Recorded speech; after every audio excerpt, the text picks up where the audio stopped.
हे बाबा धवळेश्वर महाप्रभु कलानंदिर धड़ा होइथिबा महाप्रभु धवळेश्वराय नमो नमः। दीपं यदि परम ब्रह्म दीपं यदि जनार्दनः दीपहरतु मे पापो पूजा दीप नमस्तुते। बाबा धवळेश्वर महाप्रभु संसार सुखी रखंतु।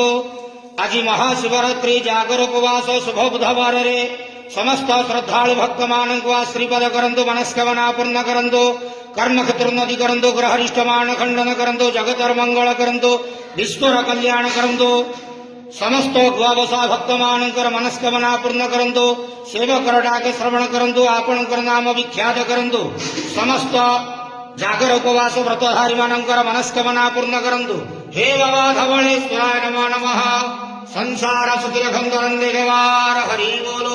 आज महाशिवरात्रि जागर उपवास रे समस्त भक्त मानक श्रीपद करंतु नंदेवार हरि बोलो। बाबा धवळेश्वराय नमो नमः।